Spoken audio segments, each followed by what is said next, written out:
Game 7 of the NBA Finals is in the books, and the Oklahoma City Thunder are your NBA champions.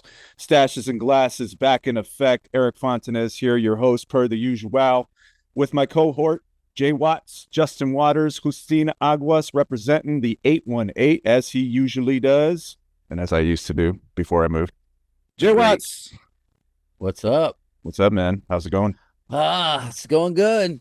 I almost got that fantasy game 7 I was looking for. Almost. And somebody got shot like a poor wounded deer from 100 yards away. And I feel terrible, man, because it was all right there.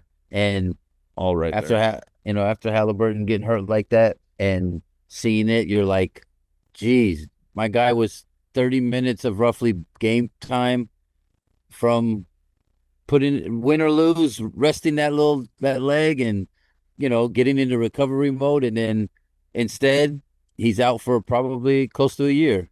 Yeah. And it's just like, I had some buddies were talking about, hey, those lower leg extremities are dangerous. Some people were saying that it's the low cut shoes, why these guys are getting more of these Achilles. Yeah. And like, it's crazy. Fact, did you see Cameron? Yeah. Cameron was saying you got to stop wearing the lows and the three quarters. You got to wear high tops in order to prevent the Achilles injuries. That's funny. Like when did Cameron become the source of all friction knowledge? Dr. Cameron now serving your left foot. Hey, but he may be right. Maybe onto something. That close, dude. And it just shows that that's, to me, that's, I guess, like this dude, Halliburton, no matter what you feel about him or think about him, he literally put it on the line for his team. He literally has risked, a more catastrophic injury to this lower leg extremity, right? And then, and he unfortunately came up short and paid the price, but like the action itself, that's to be commended. I mean, those guys should, they should just feel like he ran through a wall for them. I mean, literally. Dude, he literally put his body on the line, and he's been injured for 2 or 3 games at least. Yeah. And which is, it's crazy, man, because his first 4 shots, he hit 3. Man, he was cooking. He was looking like he wanted it more than anybody on the court. And then the next thing you know, he tries to drive left and pushes off, man. Non-contact fouls. And those are always the worst ones, man. You saw the video, right? You seen it pop? Okay. I actually wanted to talk about that real quick. Yeah, I saw it pop. I saw the first replay and said, ooh, that was nasty. Saw the second replay, saw the third replay, saw the 20th replay. Did ESPN really need to replay that fucking thing so many times? Yeah. Like, I'm thinking that they do that because it's not a bone. In football, when that stuff happens, or if it's a bone going sideways, they're always like, that's too gruesome. This one is like, even though for us, it's like, bro, we got the point. He popped his Achilles. We didn't need nine of those things. Once you saw that thing pop, you were like, okay, this is enough. But that was enough. Like I personally feel like they did overkill on that. Yeah, I'm sure. They did. You're probably right in that it wasn't a bone break, and that could be really gruesome. But the Achilles snap is still vomit inducing, and I didn't want to sit there and see it a number of times on my TV to the point of like, what is the purpose? What purpose are we serving here? We know he hurt himself. We know he fell on the ground and immediately said, no. His reaction alone, we didn't need to see more than once either. That was a genuine, like, you saw this poor man's, like, heartbreak right in front of everybody's face. Like, it didn't need to be overkill. The internet's going to overkill it already. But it's they're the Disney family, and they're going to tug on the heartstrings a little bit too much. And like you were saying before, it's like, we're kind of, as a basketball fan, it's like, bro, you saw how it took it took the 4th game or the 5th game to do intros. Yeah. It's like, I heard one of these other writer guys, he was like, dude, they got to embrace that kind of like the WWE a little bit. That's like that kind of fun time in the beginning where guys get to do the crazy handshakes or whatever. Like, that's a part of the game that needs to be, that's that fun part that it's got to be celebrated. And I don't like what you were saying, that the way that they're displaying it is a little. Yeah, again, I have not been a fan of ESPN's and ABC's broadcasts of NBA games. We started this finals visibly looking at it and saying, is this even the finals? You couldn't tell the difference between this and a game in mid-February. Like it's nuts. It's nuts. It's nuts. They didn't have any decals on the court, and they're trying. I remember their response was something on the lines of, "Well, we were concerned for player safety because those decals could be slippery," and it's like, come on, man. You got all these fucking sponsors on the court. Like YouTube TV is owning basically 75% of the wood on the court. Don't give me this bullshit about you were worried about players' safety. You dropped the ball. Are most of those holograms? Aren't those holograms? Not the YouTube ones. Not the YouTube ones. The YouTube TV ones are on the court. The holograms were the NBA Finals trophy and the NBA Finals logo that appeared in Game 2. Okay, because I've seen too in regular season games how they'll have, I guess it'll be nothing, and then they'll just every quarter was like a different company, and they were just like flying them through like it was a filter on the TV. I get, it wasn't like at the actual game, but the flags waving in front of the digital imprints was funny because the flags were covered by the digital imprint sometimes, like when people were waving flags in the stands, and it's like, the Larry O'Brien trophy is floating over that flag that's supposed to be in the stands. Yeah, they really dropped the ball on that, and I wish they would have some accountability and say, yeah, you know what? We fucked up. We're going to do better next time. I would respect that a hell of a lot more than that bullshit PR thing that they did. So, yeah, I'm not a fan of ESPN's broadcast. But, hey, they're going to have them next year and for the foreseeable future. Yeah. So we're just going to have to deal. When Barkley and Shaq and everybody gets there next season, I'm going to be curious to see how loose they go with those guys because, on TNT, they were talking a lot of shit. And ESPN was the opposite side where they were just praising a bunch with no criticism whatsoever. So I'm curious to see how they handle Barkley and O'Neal. Just because those guys have been loose cannons, and that's kind of how they made their mark on TNT. And if it continues on ESPN, hey, I'll respect that. I'll enjoy that. I think it will. They're going to take it like that Pat McAfee approach. Like he was that anti kind of ESPN as far as kind of going overboard, hurling cuss bombs here and there. And he seems to be able to. He's got like a larger bandwidth, I think, of being able to do things or say things and other people there. But at the same time, he's bringing in crazy eyeballs. So hopefully ESPN would at least give them a little bit of leverage of like, hey, look, you can't completely go away from them and turn them into something else. It's not gonna work. Nobody wants to see them acting like they're themselves instead of letting them be themselves, Yeah, I'm hoping the same. I don't know if it's going to happen, but I'm hoping. I'm staying positive. We're trying to remain positive here, just like half you tell full. Me to do. Half full. Yeah. There we go. Gotta be half full. All right. We're not even 10 minutes into this, and I'm already going to bring up betting odds. All right. So NBA championship odds for next season. Thunder open as the favorite, plus 220. Wow. Ahead of the Cavs at plus 700, and the Knicks at plus 750. So, wait a minute. How are they already doing next season? They must know something we don't know if they put those two, no offense, but as the top three to win next year, the Cavs are second. I mean, the Cavs were the best team in the East this season, and then just decided to get hit by a missile in a wing and just went down. What happened? Yeah, they played Indiana. That's what happened. I mean, and they got hurt.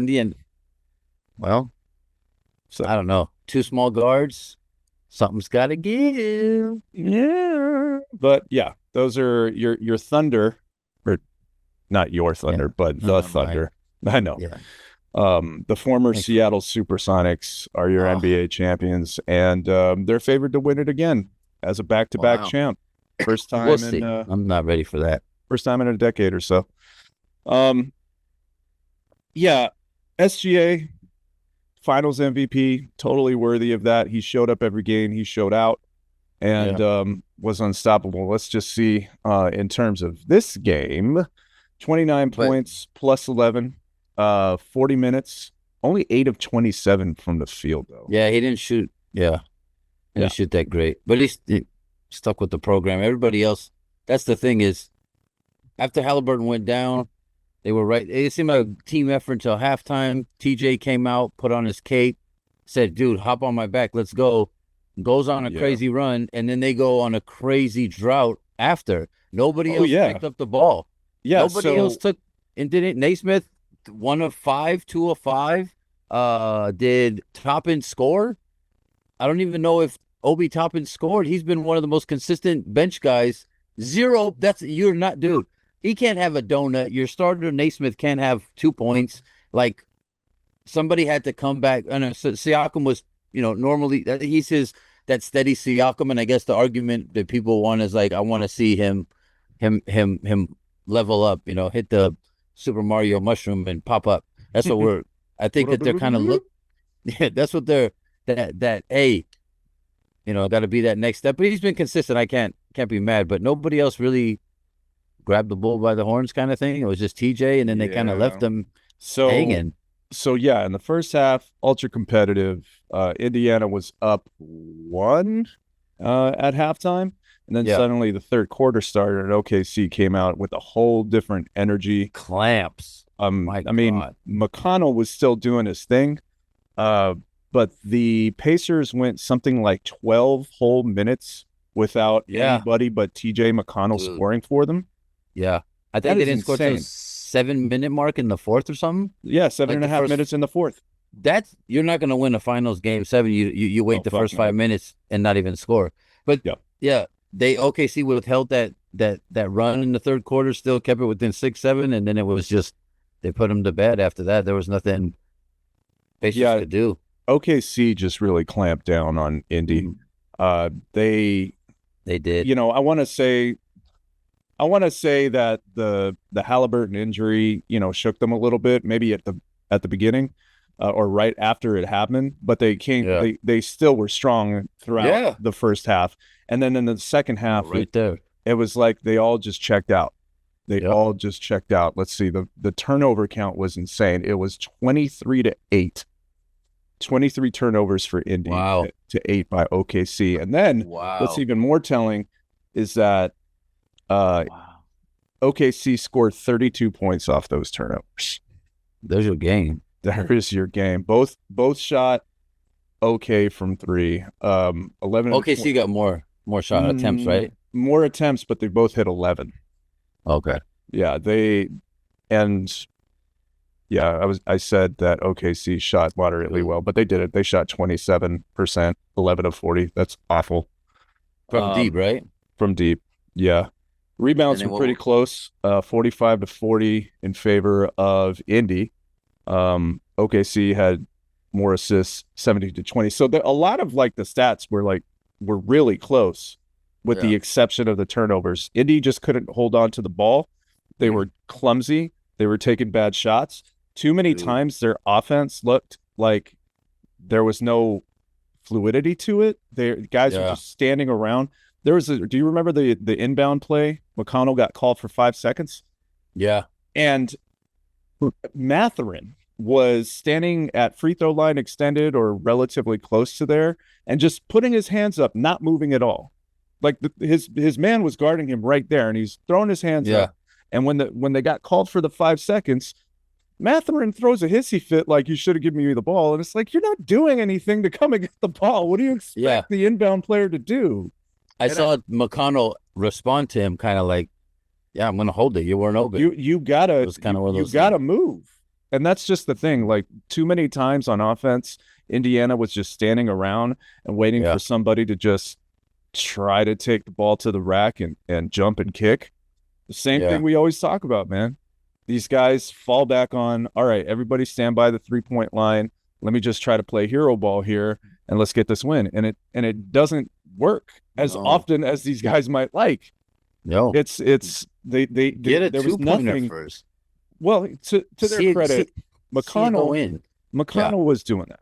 Like, he goes right to his spot. Yeah, he was going to his spots. He was going to the rack. He would pull up from 10, 15 feet, and he had I forget how many points he had in the third. He went at Wallace. He was basically he went 3 times, man. Indy's third quarter offense. Oh, yeah. He was basically Indy's third quarter offense, and nobody else. It seemed like nobody else was on the court with him. Yeah, that's a shame because, especially for that team. I mean, I didn't after him going down. That's a tough pill to swallow for a squad. Yeah. But especially that team though, and their history, you kind of wanted to see, and maybe they just too also hit the wall. Maybe by the end of the fourth, the beginning of the fourth, it was kind of like not that they gave up, but I'm saying there was a part of them just as their body, everything of this, a culmination of 7-game series, all the playoffs. You just lost your dude. You gotten this far, and it's slowly that realization that damn, this shit is fucking over. You know what I mean? That starts to slowly creep in. But it seemed like they got into that mentality coming out of halftime. Yeah. It doesn't make any sense to me that in the third quarter they had zero offense from anybody but Timothy James McConnell pushing for his finals MVP candidacy. Man. But it was embarrassing. Yeah. It was embarrassing for the Indiana Pacers to come out in the third and play like they played. Flat, yeah. And it's just Warriors came out. I mean, the Warriors, OKC came out the complete opposite. Opposite. Yeah, it was clamp seasons. Man. I mean, they did it. Then 16 steals or something. Lou Dort needs to chill on the threes when he's not hitting. That starts to drive me a little annoying where this guy just sits, oh, my light's green, bro. Right now, it's a light green fading to yellow. Chill. I mean, if he's got an open shot, I'm going to let him. I'm going to say, go ahead and shoot. Yes, but then there's somewhere, for example, when McConnell was going at Wallace for a minute, and even Dort was going to come over to switch, and Wallace said no. And he ended up going back down. He scored again. And then coming back on the other side, there was a chance for Dort. One more swing to the corner to Wallace. He ends up not doing it. He does his shot. His form sometimes. He needs a little bit of that space. That's why I get a little bit dude, stop. You weren't. There's a guy too close for your delivery. But anyway, he shoots it. He misses. They go back down. They come back. Wallace hits one in the corner. And I was like, you know what? Wallace was going back and forth with McConnell for a 2-minute stretch where McConnell was getting kind of whatever. And Wallace was playing good defense on a couple of them. McConnell just scored. And I'm like, this is the time for you to be able to let your guy get his get back, But I don't know. Regardless of what that, Lou Dort needs to chill on. Sometimes he gets a little trigger happy when it's bro, you're 1 of 5 right now. Pump fake and go to the basket, or pump fake and take 2 steps in and get a mid range and see it just drop. Recalibrate. Okay, yeah. He was 2 of 9 from 3 tonight. My God. 2 of 9. Yes, 2 of 9. Once you're at 1 or 2 and you hit 6, 7, unless you are wide the fuck open, what do they say now? I heard the kids say he was put naked open. Well, if you're that open door, pull. Yeah, I've heard it. It's a huge pause, but still, you're so wide open that nobody wants to get near you, right? Right. And then you shoot that 8th or 9th if you're 1 or 2. Shooters got to shoot. I live and die by that all the time. But a good shot, bro. Come on. Sometimes you gotta play a little bit smarter. We got to run into that 3-point is life thing, and it doesn't always have to be that way. Chet Holmgren had himself a decently good game. Yeah. 18 points, 6 of 8 from the field. Yeah. He was 5 of 8 from the free throw line, though. You got to hit those. His defense 7. His defense was on point. Don't get me wrong. He had 5 blocks. Big. That was big. Yeah. How many ribbies? He had 14 boards. Solid. Oh, I'm sorry, 8 boards. What am I thinking? 14. But yeah, 18 and 8. I think he has some polishing to do on his offensive game. But his defense tonight, defense tonight showed up and really helped him out. He was +10 in the plus-minus department. So, good for him, despite all the criticisms that we've given him. Yeah, he showed up today. I think him at he should. There's no reason why he can't be close to 18 and 10 a game, right? And that's not even him playing out of his mind. He could have one of those games where he could drop 30, high 20s. But if you have Chet playing defense how he plays defense and him around 18 a game, 10 a game average, I would take that for a third option guy. That's that's like that Chris Bosh type numbers, right? Hey, I want you to be at 15 and 10, 15 and 12, 18 and 12, whatever. You do that consistently every night and then let our two dudes do most of the heavy lifting, Jay Will and Shea. Yeah. Then they're decent. But then what you get concerned about is when you get a healthy team that's got 3 legit dudes, and then now you're going to hit a series where it's like, yo, Chet, we need you at 25 now. And we'll see what happens. That's why with the whole next year odds, I was like, I don't know. Let me see who's healthy into the playoffs. And there's going to be a lot of movement this summer also. So yes, that's why I was kind of like, we're already doing the odds already. Well, I was confused too, because earlier today, Kevin Durant got traded, and we'll talk about that in a bit, but they opened up as following the trade, Houston was then favored to win the NBA championship, but following this game, now Oklahoma's favored to win the NBA championship. ESPN used ESPN Bet for their odds. I don't know where the other odds came from, but it was on the ESPN notification that I got on my phone. So some confusing information, but hey, I don't know Vegas as well as other people, so I'm sure somebody could figure that out and let me know in the comment section, just like everybody does. Another frustration that I had with Indy was, as great as McConnell played tonight, what is up with dribbling into the front court right in the corner where half court meets the sideline? And the kill zone? Yeah, like they dribble themselves in that corner. Brunson does this too, and it frustrates me every time I watch the Knicks. Like, these guys trap themselves, and their teammate doesn't do anything to help out. He's like, especially on this particular play that I was thinking of, it was in the third quarter.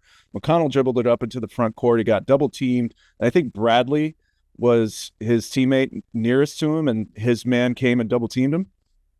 And all Bradley did was just like run back and wave his hands up in the air, like that was going to help McConnell get out of that spot. If you're going to run a pick and roll, that's probably not the right place to do it. Like, you probably got to get closer to the 3-point line if you're going to execute that play. And I'm sure Bradley can roll, just like any big man in the league, but doing it out there in the middle of nowhere where you're like, it's a death zone. I don't understand why players do that now.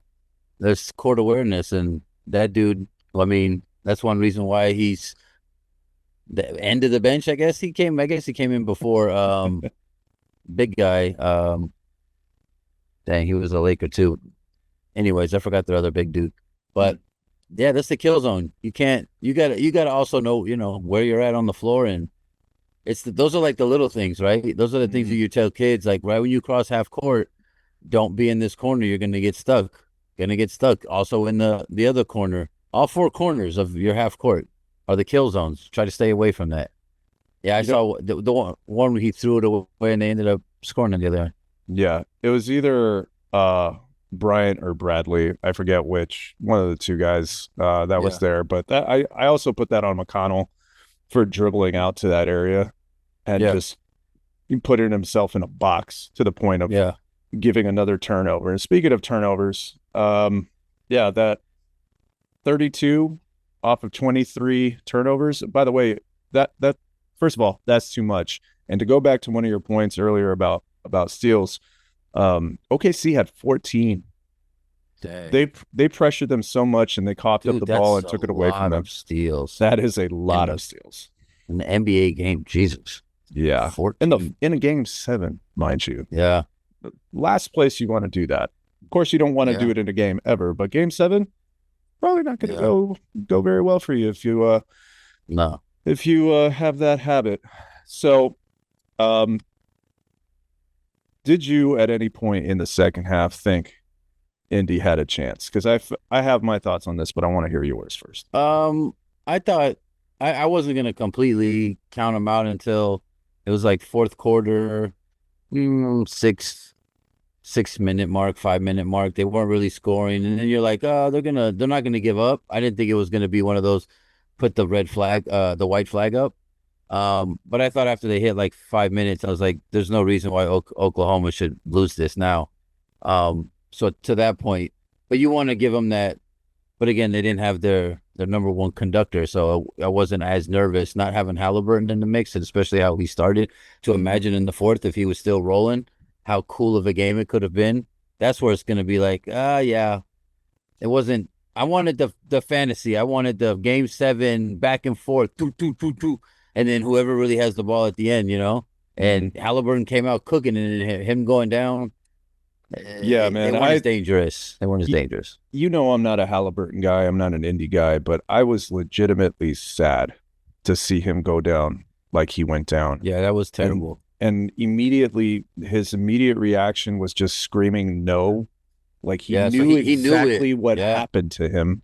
Mm-hmm. And we saw what happened to him because of all the fucking replays. But it just breaks your fucking heart, man. Yeah, it breaks your heart as a basketball fan, because we're going into a Game 7, something we haven't had for close to a decade, and Halliburton is trying his damnedest to make it happen for Indiana, and fluke fucking injury, no contact, and it goes down. And now he doesn't have an opportunity to really put the team on his shoulders. And I could just imagine back there in the locker room, with his old man and his family, he was just probably bawling his eyes out. And he was waiting for everybody. Yeah, he was waiting for everybody to come back in the locker room. He hobbled. He was out there waiting for everybody, which was like another testament to him. Yeah. I feel bad because you're like, that's the. Like, damn, he sacrificed. He could have hyperbole, but like, let's say that this is an injury. I mean, and guys come back from an Achilles injury, and he's still young. I still think he'll have a career, and I don't think that it would. Maybe I don't think it's going to affect his overall trajectory, but it could. Like, this injury could easily do that for a lot of guys in the league. That this could be the ending point, or starts going back down the hill after this point on.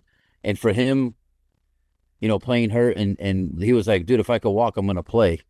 Yeah. And you just say, like, incredible. Like, as a hooper, you're like, damn, man, fuck, I get you. That's the wounded soldier that's like, nah, fuck that, I'm still going out. Got shot in the arm and fucking grazed in the head, and he's like, nah, fuck, well, I'm still going. Like, there's a part of you that's like, damn. And then for him to go out and not even have a chance, that's the worst part. Like, right? He didn't even have a chance to finish. Yep. Or even if he would have lost, like, at least let me finish the damn game. Yeah.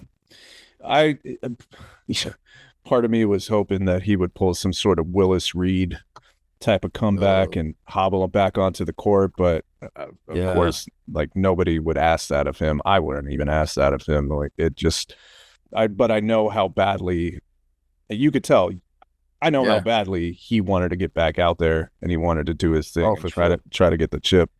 But man, big ups to him though. Again, he deserves it. Not an indie guy, but big ups to Tyrese Halliburton for doing what he did in this postseason run. It was genuinely one of those Cinderella runs that you talk about. Like, how did this team ever get here? We were repeatedly saying that through every series Indiana went through, all the way up until Game 7.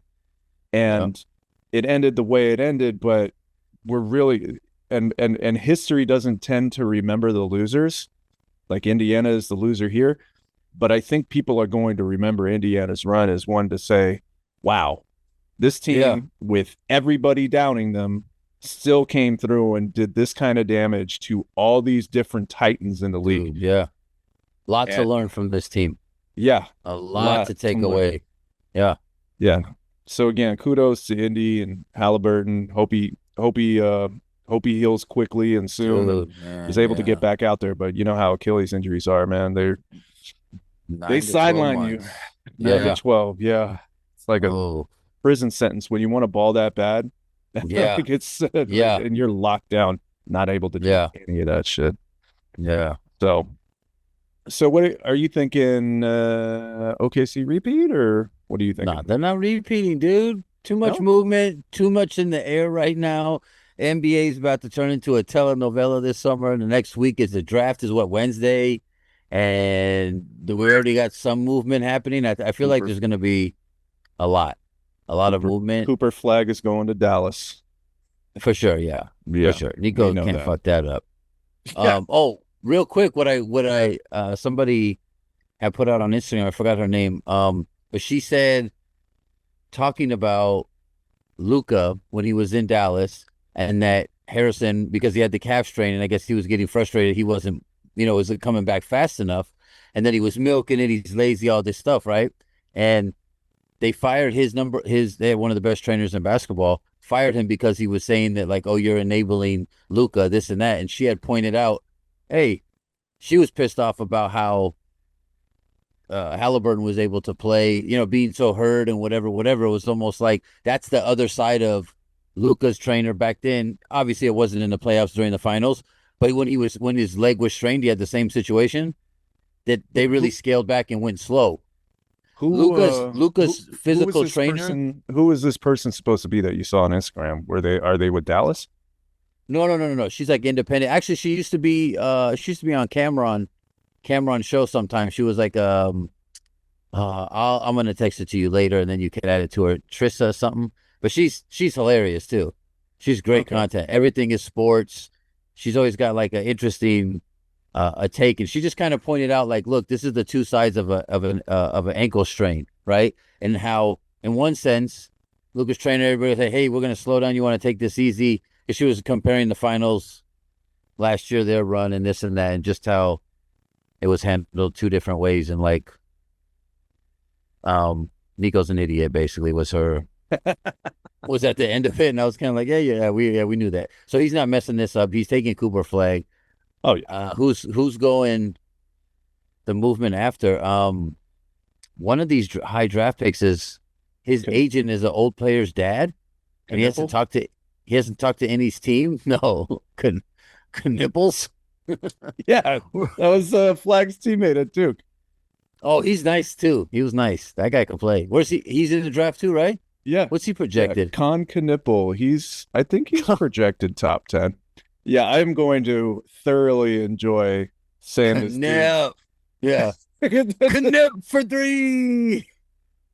Another Knipple. Yeah. Another fucking nipple. Oh man. Nipple. Oh my goodness. Nipple. I can't wait. Let's see. I don't know where he's going to be drafted, but yeah, he's highly touted. 6'7", 217. Only 19 years old. Wow. Yeah. Get him young. Stash him in the bag let him develop a little bit. Yeah. So speaking of movement, we mentioned it earlier. Kevin Durant headed to Houston for a whole lot of stuff. I think not a whole lot. Good move for Houston. Okay. Let me strike when the iron's hot, baby. Let me read you Shams Charania's tweet. The Phoenix Suns are trading two-time NBA Finals MVP Kevin Durant to the Houston Rockets for Jalen Green, Dylan Brooks, the number 10 pick in the 2025 draft, and 5 second-round picks. So yeah, they are giving a lot. And then this is where I was talking about the odds a few minutes after the trade was announced or reported. ESPN put out a notification that said the Rockets go from 18-1 underdog to favorite to win the 2026 NBA Finals. So, wow, because of Kevin Durant. Now, mind you, Kevin Durant has been on 4 other teams, and he was successful with just one.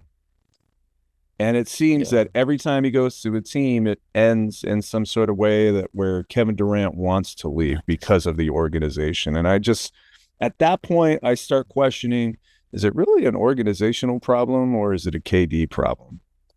And I'm kind of leaning on the side of maybe it's a KD problem. I'm on organizationals. Oh, you're okay. I'm on organizationals. Give me your take on that. What do you think the issue is? Okay. He went to the Suns. Again, like what who did you put around me? Yes, Devin Booker's nice. I like Devin Booker. Great two people to start with. But you got a Bradley Beal contract that you can't move off. He hasn't played Bradley Beal in how many years? Who else is on the squad? Like, you didn't set the dude up in his, you got to put people around. Not all these players are superheroes. They could just put everybody on their back and say, let's go, no matter what their age is. Like, you got to keep in context. That's why I like this move for Houston. They had a problem having an automatic bucket in the playoffs. Their defense was great, but their offense was a step behind.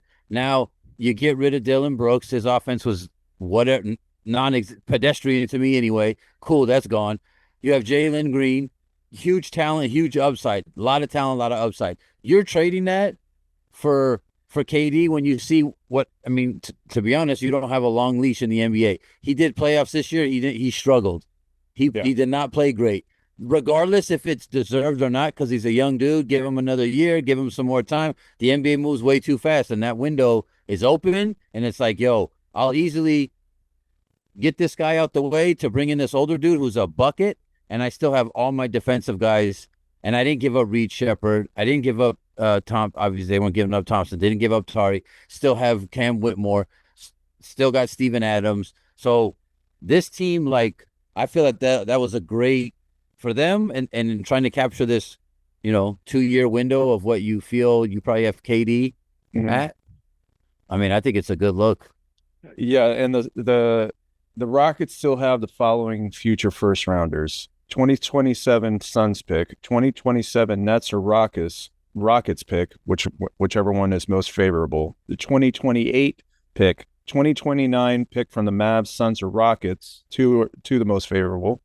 2030 pick, 2031, and 2032. So they've been stashing these background ones, so they're good. Yeah, I feel like it's still a trade where you're giving up future development for an immediate win. Yeah, there is a short runway for Kevin Durant. He's year 18, 19. So you're getting that short runway. Giving up Green, I thought, was a bold move. I agree with you that he struggled in the playoffs this year, but again, he's super young. He has time to develop. He's still far from his prime.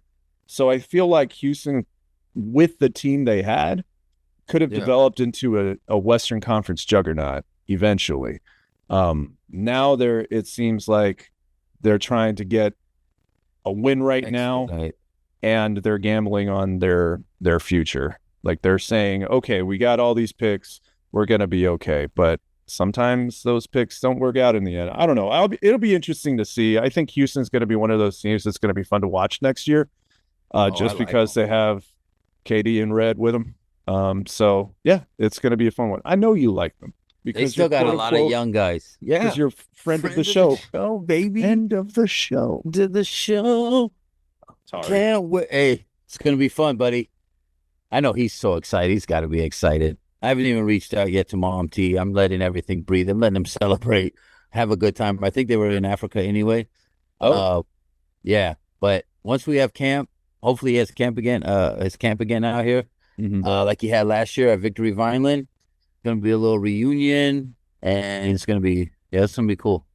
But I just think they got to keep a lot of those guys. Like, you got rid of Green, but Brooks, whatever.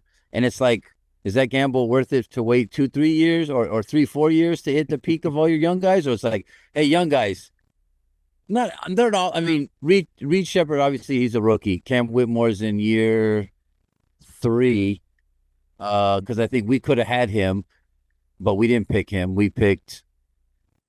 That wasn't the Hood Schifino year. Was when we could have had Jaime Jaquez, which was a Laker front office fucking blunder. Could have had that dude. Anyways, you guys could probably still get him. Miami is not using him. He's not. No, I know, but we could have had him as a damn rookie and then used him in the rotation. And then instead of having Hood Schifino, who didn't, no offense, but nothing. I get it. He's a 6'5" point guard, but like, bro, you had Jaime Jaquez in our backyard. This dude was a UCLA.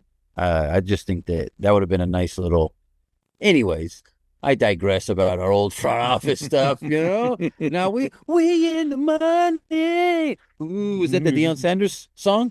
Must be the money. Yeah. Now I don't have to double check my account if I can get cheese or if I want to get extra French fries. It's a new day. You got to get overdraft protection, man. Then you never have to worry about it. I like to live in my mind that I'm carefree, baby, until the bill comes. And then my wife's like, "You're an idiot." I was like, I felt great. Now I feel like an idiot. Hey, man, we're getting to the point in society now where you could finance basically everything. Like you could finance a hot dog from Costco and you'd be in a good spot. Pay it down over 4 to 6 months. No interest. Write a little rain check, IOU, on a piece of paper. I want to hang on to that one. And then the mustard's free. That's a deal. I might be the guy who starts stealing the ketchups from all over the place, cutting the tops off and putting them in my old ketchup tube at the crib. That's what. Hey, who knows what's going on now? What things are going to cost? Man, I gotta think of everything. You got to be economical in these times. So I don't blame you whatsoever. Shout out to being gully on the food front. I'm not there yet, but there ain't no shame in my game. One day, sir. Sauces. We all have goals. Yes, sir. Hoard all the good sauces you can. So, I want to get your opinion on this. Kevin Durant's trade gets reported earlier in the day before Game 7. Game 7 happens.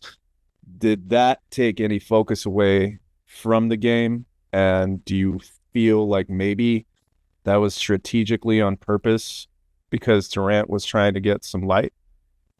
No, I don't think Durant had any decision when it was dropped. Wasn't he at a fan fest thing? Yeah, he was at Fanatics, yelling at him. Fanatics Fest or something like that, and he was on stage when it was reported, and apparently he quote unquote found out when he was on stage that he had been traded.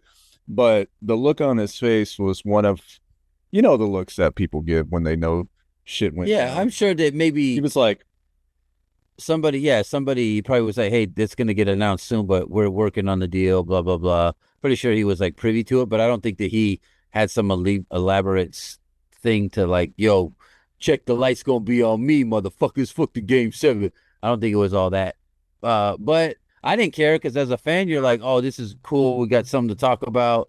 And then it's obviously we still have Game 7. Nothing to me was going to take away Game 7's individual fun, I'd be kind of thing. I'd be curious to know because the reason I asked you this is because NBC Sports put out an article, talking about the winners and losers from the Kevin Durant trade, and they have their take. This was written by Kurt Helin, Helin. Never actually heard of the guy.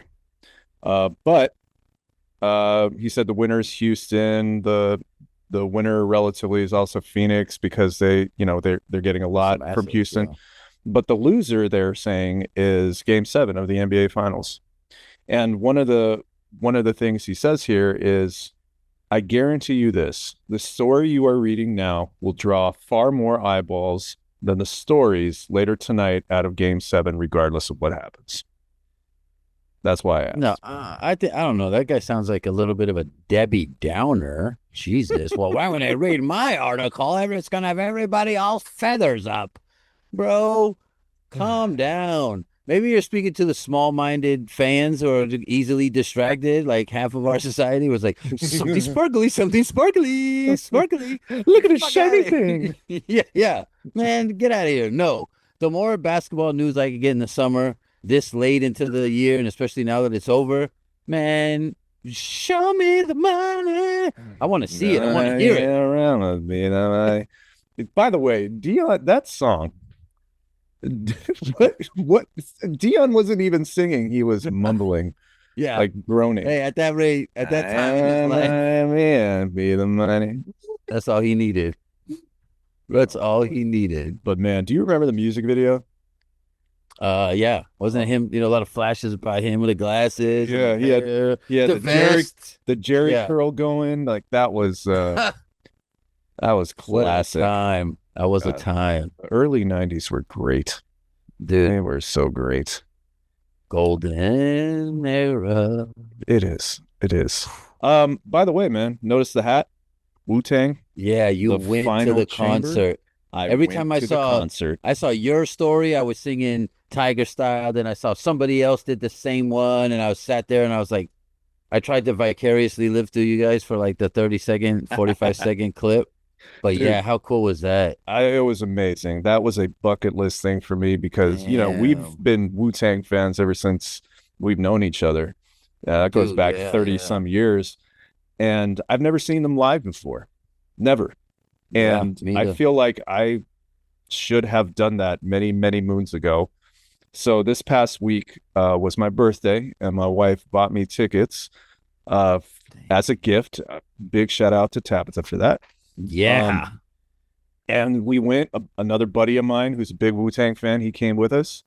And it was everything I could have imagined. The only thing I didn't like is that it was in an arena and you're so far back that it's hard to see the guys, but like you could recognize them and then you see the big screens. But other than that, it was magical, man. All the songs that I grew up listening to and all the things that like motivated me to become a hip hop artist myself. Yeah. I saw them live and they were in my face and I was up and I was waving my arms. I was fist bumping the security guard who was bobbing his head. It was great. And then like, you know, we're not young anymore. So I noticed that I was standing up and singing along, and I'd look behind me, my wife and my buddy, they're both in their chairs just like tired. I'm like, I'm surprised I'm the last one standing. But it was like, use the music. It was amazing, man. Like, and everybody there, like all the fans, everybody there was just like feeling the same thing. I could imagine. Everybody was just there with their Wu-Tang shirts, their Wu-Tang hats. I spent way too much money on merchandise, but it's totally worth it. Dude, yeah. And this hat represents one of the purchases. Did they play all of like their group? Obviously, they played the group hits, but did you get individuals like Method Man, some of his singles, and Raekwon? Yo, dude. Yeah. Raekwon's Only Built for Cuban Links. Yes. Was being blasted. Oh, my God. Dude. Him and Meth, Red vs. Meth, crazy song. They didn't do Red vs. Meth, but they did. Oh. They did everything else, dude. It was just amazing. When I heard the Tony Montana part where he's like, yeah. I told you a long time ago. Fuck me. Yeah. Hey, who the fuck you think you're talking to, huh? Yeah. Who the fuck you think you're talking to? Fucking bellboy? What? That's great. It was great. I was just like, I wanted to do cartwheels, but I was afraid I was going to slip a disc in my back. Dude, that's got to be a feeling that like, very hard to, like, you don't get it anywhere. You can't get that. A specific concert of a group that you're tied to as a kid, and then not just like, oh, it was a year or two. Like, yeah, we were really onto that band for a year or two, or we really like, this is lifetime. Yeah, all of the multiplications of 9 members and their individual works, the group's work, like every take before you're riding a bus, going on a trip, going to see another school, going to play another team, doing whatever. It was like we had every Wu-Tang, or somebody would have a CD, you'd have another one, you'd switch. Like, it was insane. And then for you to be 20, 30 years later and then get to like dip back into that memory pond is nuts. Core memory. Yeah, you're not getting those nostalgic old school feelings from, a couple of those might pop up if you see like an old band. You're like, oh yeah, these were cool, but like it's got to be a whole nother thing for Wu-Tang. You're like literally in the sauna of like a feeling, kind of crazy. I'm jealous. Glad you had it, buddy. Exactly that. Let me tell you, it was just exactly how you just imagined it. And that's crazy. It was a great night. I got home at 1:00 in the morning, full of energy and loving life. I could imagine. Tabitha's ready to go to bed. You're like, what are we doing next? Dude, I started going down like, what concerts are coming to my area? I was a madman. You're doing push-ups, chugging beers, dude, doing jumping jacks. That was great. And you know what else was great, man? Like, I mean, every time I go out, like at late at night, you know, people are drinking or whatever. More than enough times, people try to start something with me, you know, for whatever reason. It's because I'm a big guy or I have resting bitch face or something. I don't know. But that's it. Friday night when I went to this concert, didn't get that at all. Yeah, didn't get that at all. Like-minded. And I said that at the end of the night. I was out there with my wife and my buddy, and I said one of the best parts too is that nobody wanted to fight me. And just as I said that, this dude was standing right next to us, and he made eye contact with me, and I was like, "Oh no, this isn't going to be that moment, is it?" And he just looked at me and he said, "I don't want to fight you, brother." And I'm like, "Yes!" And I went up and gave him a hug. I was over the moon, man. It was just Wu-Tang's for the people. Wu-Tang is for the people, baby. And I just had the greatest of times. So now I'm thinking, this is supposed to be their farewell tour. Like, who knows if that's actually going to be the case? But I was glad I finally Where was made it at? myself do this. It was out in Ontario, at the Toyota Arena. Oh, okay. Yeah, and the following night they were doing San Diego, and then Sunday night they're doing LA, I think at Crypto. Oh wow. RIP Staples Center. House of Kobe built. House of Kobe and Shaq built. Man, oh God. I was gotta throw it in there. What? You're not Shaq left. Shaq left. Kobe ain't go nowhere. 20 years Shaq deep. Got traded. Exactly, because you know why? Why? He wasn't taking Zumba class serious. He wasn't taking the snacking serious. Boy. And hey, sometimes you gotta live and learn. Even he said it. Is Shaq not a Laker for life? Yo, for sure. Okay. He's a Laker for life. Why are you? He did a little stucco. He did a little stucco on the building, but let's not act like he didn't do the majority of the stucco. If you know what I mean. Okay. They don't win those first 3 championships without Kobe. You're right. Without Kobe, Shaq. Oh, okay. Well, it takes 2 to tango, pal. You know, it's a 1-2 punch, greatest ever. Okay, I'm not even gonna have this. I'm not gonna have this discussion with you one epic battle. I'm taking those 2 over anybody at the fullest power. I can't believe I'm defending Shaquille O'Neal against you. Like this. I just thought I heard you say that. Oh, Kobe, you didn't want to win those without Kobe, and I was about to go. I was going to be Bob Barker and just say like you just won Plinko. I was about to go crazy, and then look what we did. Wah wah wah wah. We went the other way. I knew he would. Everybody see those receipts? I put up the receipts already on my story. Damn it. Yeah. I saw where you pulled them from. Yeah, you did. Good. You went to a Laker. You went to a Laker branded site, and the Lakers are telling you that it's Laker gold.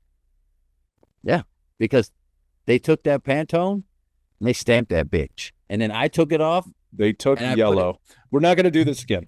Yeah, because we're not going to do this. No, that's not the receipts. Those are badly printed receipts. First of all, I have more. I have like 900 different versions. I'll go to Pantone himself, Mr. Pantone, and bring him on the show. I'm gonna Google him in. We could use guests. We can use guests. So Pantone man, I'm gonna email you tomorrow. Pantonovich, Peter Pantonovich, master of the Laker Gold, which is also yellow. Anyway, all right. No, Wu-Tang's yellow. Wu-Tang is yellow. You're right. Laker Gold, it's yellow. I know it's yellow. You're right. Yeah, I know. Yeah, Laker Gold. Thank you. Boo got him.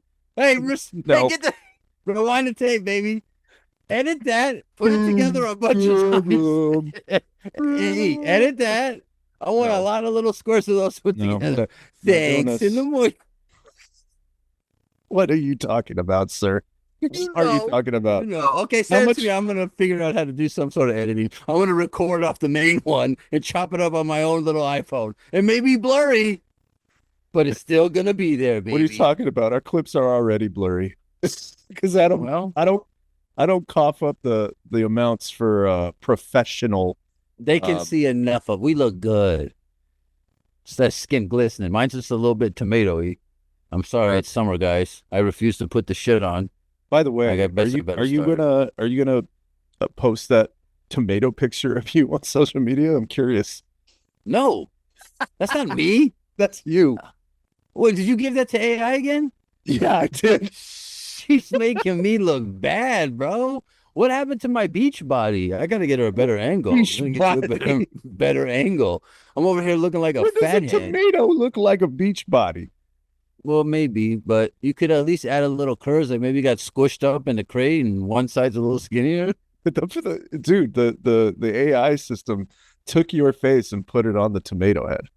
Yeah, that's why that picture is. Well, so AI, it looks like some guy from Romania. It don't look like me. I'm still pissed at AI. We haven't hashed out our problems since the last episode.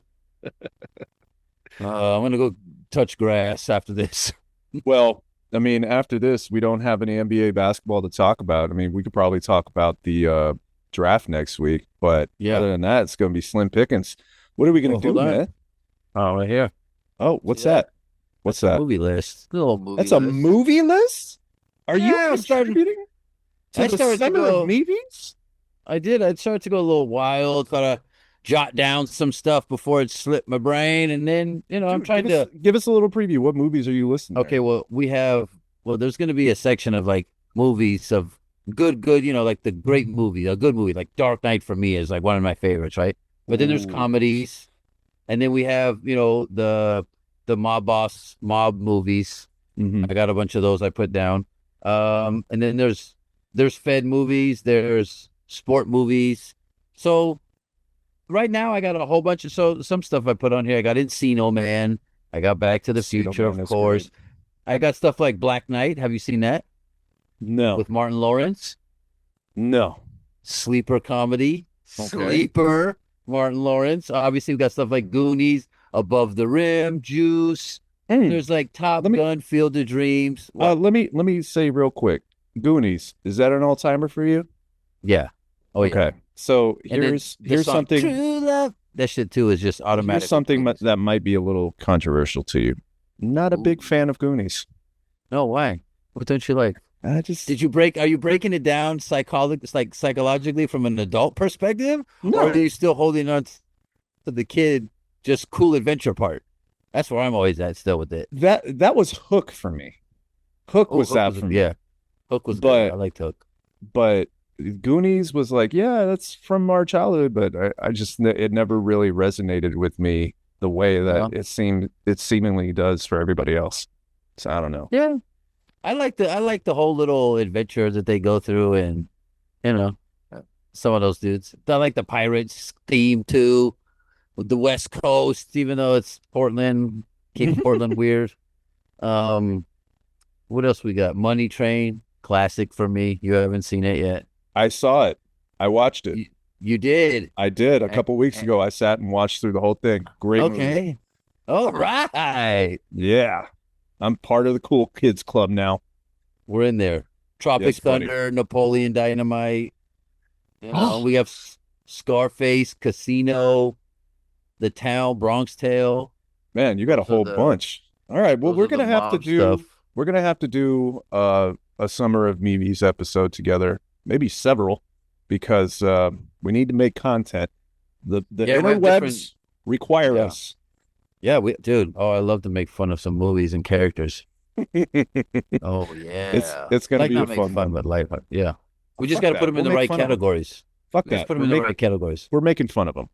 All right, we'll do impersonations too. Oh yeah, that shit's gonna happen. Yeah, get down. Anyway, yeah. All right, man. That's all we got for today. Anybody you want to give a shout out to? This always puts me on the spot. It does put you on the spot. And I'm going to ask it.